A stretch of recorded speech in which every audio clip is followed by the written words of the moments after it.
So yes, sir, the spaceship is flying around. Woo! And we back to the best lip, baby. Back. One of my favorite segments. This is one of the main reasons why I wanted to start doing a podcast, so we can get into the sexy bet making ability that we all possess, and really tap into the bet making ability that you possess. You know, I'm M.Scott E, the man Russian.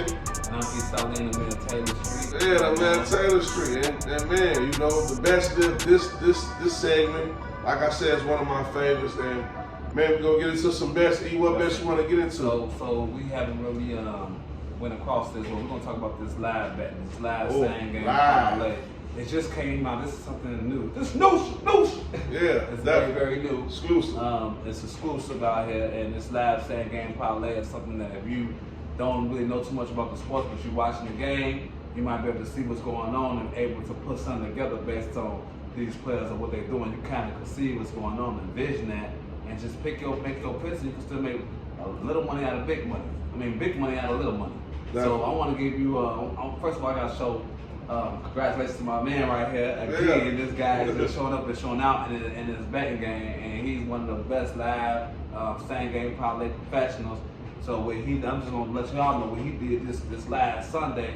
2 tickets that really came through, and I really scratched my head. I was like, man, why did I not do this? What was I at? Why was I not with him at this time? I'm really upset, but I'm happy for this man.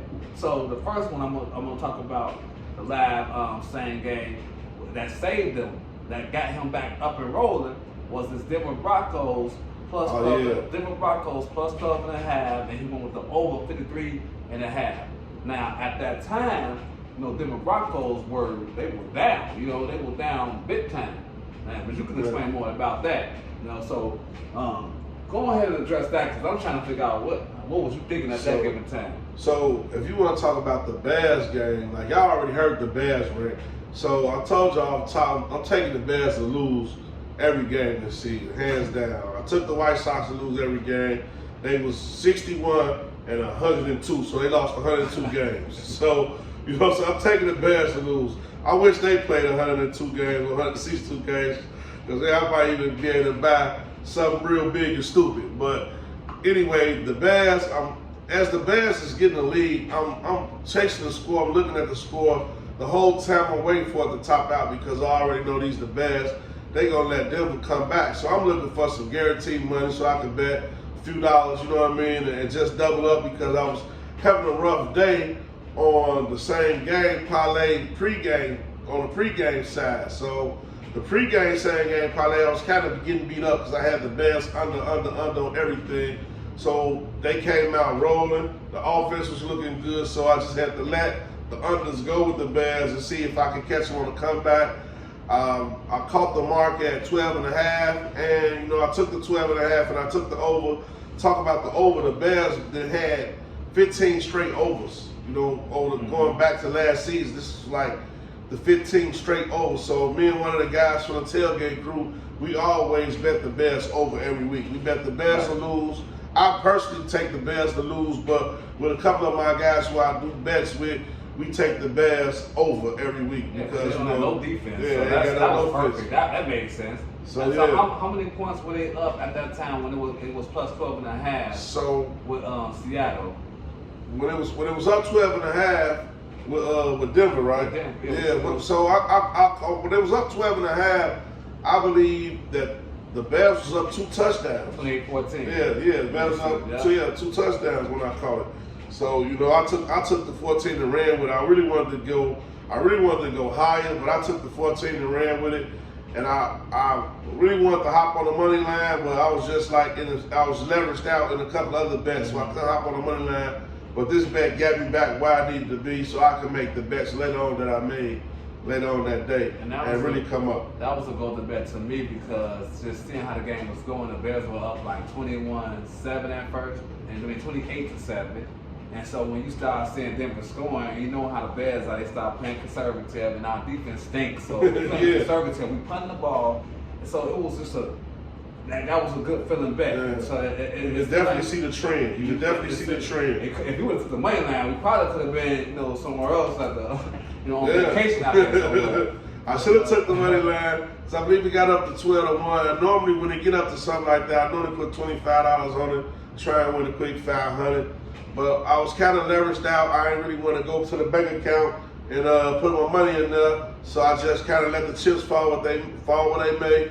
And I was real confident in that bet, and pretty much it hit. And I had some more ammunition to fight on for the Sunday night game, where I really did a lot of damage in the Sunday night game. And that's why I want to give you a shout out, because like you said, shout out to Cash Out Brothers, man, because you get to see all this in the Cash Out Brothers. We post bets before games, we post live bets, anything that you're looking for, we can get good advice here with Cash Out Brothers. If you need more info about that, we'll let you know immediately. But right now, going back to these bets right here. Yeah. So that was raw right there, and then you came back and survived to the Sunday night game. And so once you win one last same game, probably you might as well keep it going. So after that, he went back into the Kansas City Chiefs versus the New York Jets, and this was even more incredible because you won. It was a 5-1, almost 6-1 bet right here on all the unders. You took all the unders with that situation, and man, you rocked out with this one. What? Definitely. You made what, $240 off a $37 bet? You can't beat that. Can't beat that. That was a 3-teamer. Pretty much watching the trend, following the trends of the game. Like, man, so I don't know. Like, we go back to the betting and the last same game parlay and all that. So, even just as early as last year, you could only really odd chase, use that strategy during pregame. So pregame, you would odd chase, you would build these parlays to hit long shot odds and try and make that happen during pregame. But now FanDuel, they opened it up. So shout out FanDuel when he opened it up where you got odd chase inside live games. So this been going on in football just this season, so this is just really like week 3 of it, week 4 of it. Mm-hmm. So it's taking me a minute to kind of get used to the process and applying those strategy and the playbook to this process. And man, you can take players props. So once I'm following the trend of the game, I already see what's going on. I see what receivers not playing good, what quarterbacks not playing good. I put it together and came up with a nice mix. Patrick Mahomes got off to an early start. The Jets defense was really stepped it up. They made the adjustments at halftime. So I took the under on Patrick Mahomes yards, and I took the under on Garrett Wilson on receiving yards because, the quarterback, I don't be messing up the names, but I took the Jets receiver under on the yards because the Jets got one of the worst quarterbacks. And Kansas City defense has started stepping up.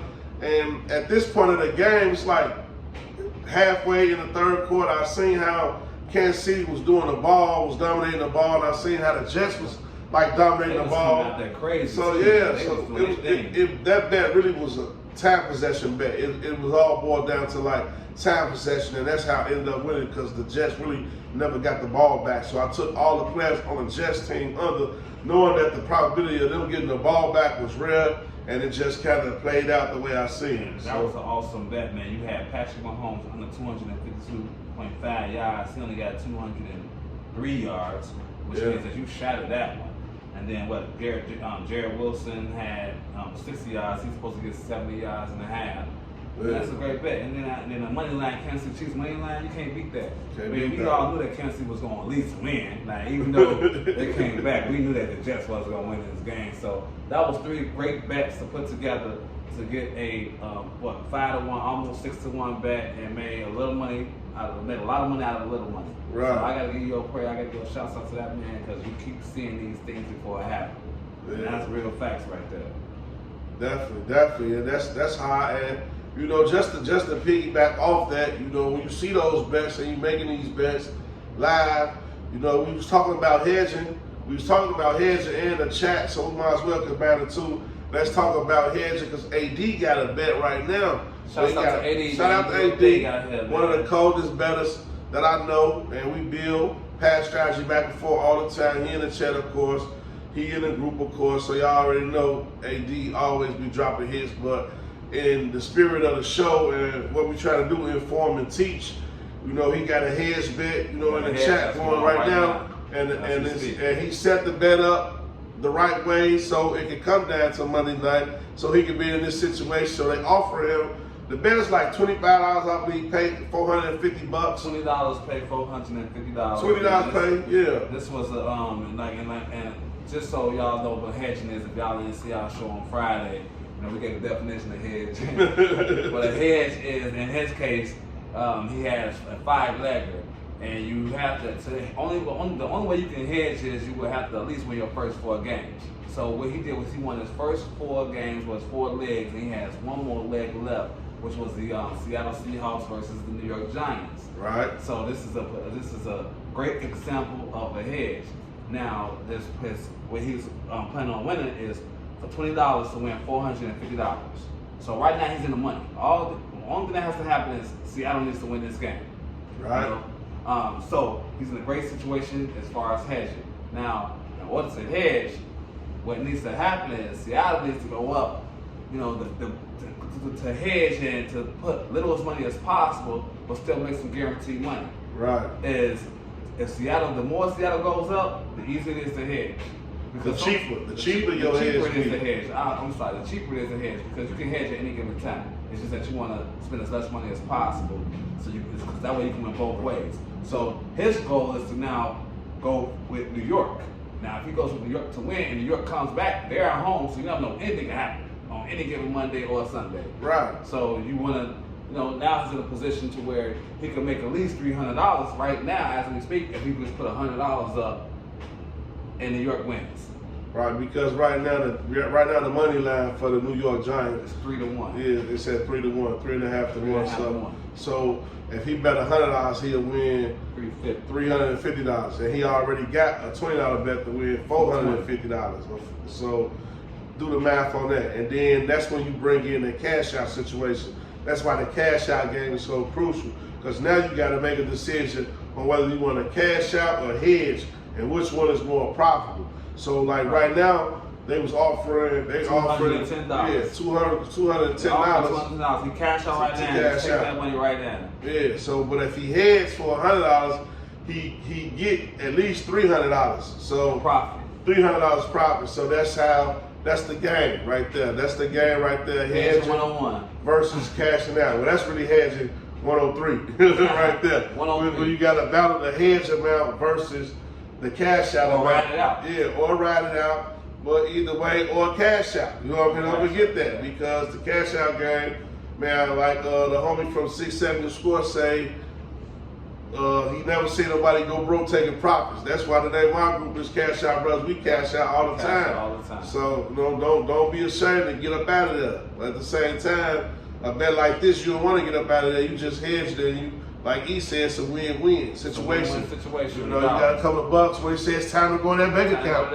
It's time to go in that bank account. I mean, I'm not going to cash out with $200 when I can make $300 by just putting $100 in there and turn that $100 to $450. Yeah. You know, come on now. And then don't let Seattle get out to an even bigger lead. You know, like right now, Seattle in trouble because their quarterback got hurt. So hopefully, you know, before this episode, he went on ahead and either hedged or cashed out, because it might not be looking good for Seattle. And on that note, we're going to wrap up the show so we can enjoy the game and get some last same game parlays, betting going. Man, it's money to be made out here. It's money to be made. We on a podcast trying to help people out and do what we love to do, man. A spaceship. We flying. You know what I'm saying? We flying. It flies. The Weekly Dog Sports Man Podcast Show. Smack M.Scott the Man Rushing. No, he's out there on good, man. I'm at Taylor Street, baby. Yeah, we wrapping it up. See y'all in a minute. Peace out. Thursday.